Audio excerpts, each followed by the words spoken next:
Hello everybody, Hi, my name is Darren, I'm Graham. and I have seen, but you have not, the film Boyhood by Richard Linklater. Yes. It was like everyone's favourite film last year, but I've only just caught up with it. Sure. Do you think I liked it or not? Bearing in mind I've already told you the answer. I thought you thought it was kind of long and draggy in parts. Actually, I think that's there was it. like little scenes that you enjoyed, peppered There throughout. was little sort of scenes that I thing. enjoyed. I started with the first little scene at the very beginning and it ended with the last one, and it was every single little scene in between. Okay, so 'Cause you loved it then. I did love it, and actually loved when it. you saying like I thought it was long, the interesting thing is that I watched Pirates of the Caribbean 4 the day before, and I think I paused it at one point, to see how long was left. Been like 20 minutes. And it was like an hour 15. I just How thought, long's oh, left? fuck's sake. I just thought, can't be doing with this. Amazing. I watched it anyway. This one, I got to like 2 hours, thought I'd see how long was left, and it said 45 minutes, and thought, oh, it's going to be over in 45 minutes. Yeah. Well, I don't want that. But, So what actually happens in it? Because I've just thought, like, you always love the idea of just... Oh, my... go on, finish it. It's that thing again. Finish it. You always just complain about films because sometimes the characters are more interesting than the stories that they're in. So you just want to hang out with the characters for a day and just get up to what they do. Yeah. And that's basically what this is. Except instead of hanging out with them, you grew up with them essentially. Well, sort of. There's no. It's not like there's a plot, where it's like got to overcome this by this age. Yeah. It's just some guy's life over the course of 12 years, and it's called Boyhood. But you could to a degree, until sort of maybe the last third, you could change that to anything: motherhood, fatherhood, sisterhood, because it kind of focuses on all of them. Yeah, but that sounds really rubbish. And yeah, so I guess. You probably know if you're watching this shite, but he filmed like a little bit every year for 12 years, so you watch the kid like literally grow up. Well, you don't just see the kid grow up, you see everyone grow up. And so it is just following this obviously fictional character as portrayed by these real people, the fictional character's life as he goes through school, and you kind of see how his life is affected by everyone around him, like the sort of troubles his parents have and who are separated.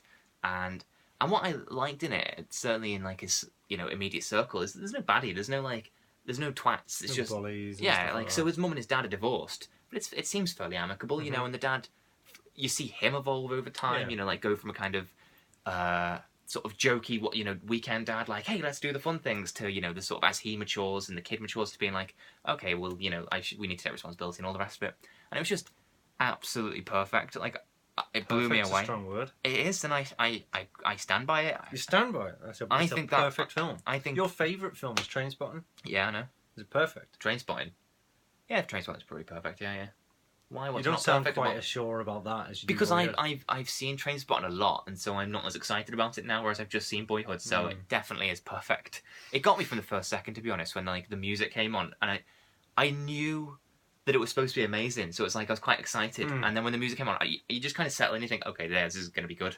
And doesn't that put you on like a bit of a back foot though? If like everyone keeps saying how amazing it is, and no, it's been a while. I get since annoyed it's been by out and people stuff like that. Like people, I hate people that say, "Oh, stop going on about it. You're going to hype it up too much." Like hype doesn't really bother me. Like I can watch something, but yeah, some people seem affected by it, and they go, "Oh, I didn't enjoy that. You hyped it up too much." And it's like, well, fucking have your own mind where you can disassociate from what I'm saying and just take it for what it is. Interesting.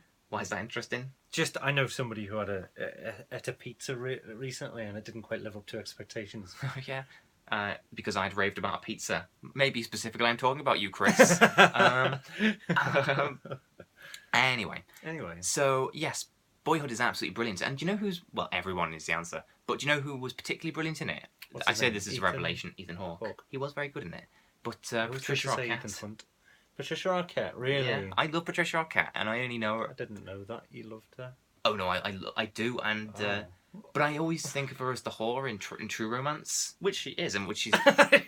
which she is. It's justified. She is the whore. She's not, she's the woman. Yeah. That dirty whore. Just got loads of makeup. No, she's a prostitute in it, but she's like one of the nicest, sweetest characters in anything ever, and I can tell you... Sweetest prostitute. Sounds like a kid story. Well, she is. She's really nice. And she's, Clarence in Alabama. Yeah. I could probably say on my hand the amount of films I've seen her in, and one of them is fucking Friday the Nightmare on Elm Street 3, which is admittedly one of the least bad of all them. Yeah. But then she just didn't seem to do anything for... I mean, apparently she was doing some TV show called Medium. I don't know what it is, I don't care. But she just seemed to disappear for me for about 10, 15 years. And admittedly, she did win an Oscar for this, so me saying she's really good isn't shocking to the world. Right. But it was just really nice to see Patricia Arquette and then see her like doing so well and being this amazing character. Amazing character in a real life story. Yeah, because she was so nice. You know, she was like she was a struggling single mum who's trying to do her best by everyone, but you know, making human mistakes and then living with them, and it's just really good. The only thing that's really, really depressing is that what people don't advertise when they say is, you know, it's like, oh, you see the boy grow up, like, you know, not in real time, obviously. The film is 12 years long, but, you know, you see him age as he did. Yeah. What they forget to say is you see the adults age like that as well, and it just becomes a fucking horror movie. Like, as the kids get stronger, the adults get weaker, and it's like, ugh.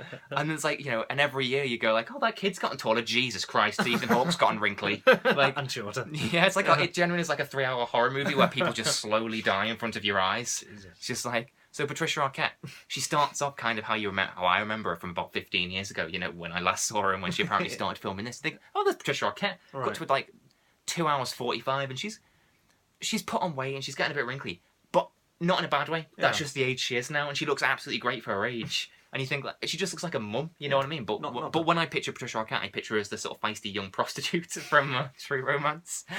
You're not coming off too well in this video. But that's what she is. Yeah, I know. Yeah, I'm just referencing the character. Yeah. So how does Ethan Hawke look when he gets older and stuff like that? I don't know. His face starts to kind of shrivel, like because I think I said once that I don't know what he reminds me of something, and I can't work out whether it's Guy Pearce, Nick Cave, or a rat. And the rat element definitely becomes more prominent as the scenes go by. It's the rat genes which kind of pull it all together. Yeah. It binds. But yeah, but it was really good, and it was really funny, and it was just brilliant. I can't say a bad thing about it because there is what was the music like? There was no original score. It was all sound, you know, previous. And there's 2 songs in it by Arcade Fire, and I really love Arcade Fire, so that bodes well for me. Because I love Arcade Fire. Okay, you're full of love today. For this film, yeah, it was love and support. It was one of those films where I thought, like, this film, if it's as good as I've heard, is going to make me cry at some point. There's no way it's not. Did you? No, not until about 10 minutes after it had finished and the whole thing sank in. Oh right, and I just thought that film was perfect. I feel like I've time travelled and loved every second. Yeah, and it's just one of those where it's like, you know, you say I always slag off films because I prefer the characters to the story, and I just say I wish there was no story in just those characters, and then I got that, but I saw them all over the course, and it's like you feel like you kind of, you know, the silent sort of stalker in the family, just peering through the window all the time. He's hanging around. Oh, it's his birthday. Oh, sorry. What? That just reminds me of a short. Oh, never mind. Who cares? Yes, so it's cool. So yes, I didn't cry throughout the thing, or even come close at any point particularly. I mean, there's tragedy or not. There's tragic moments in it, or you know, dramatic moments. Real gritty stuff.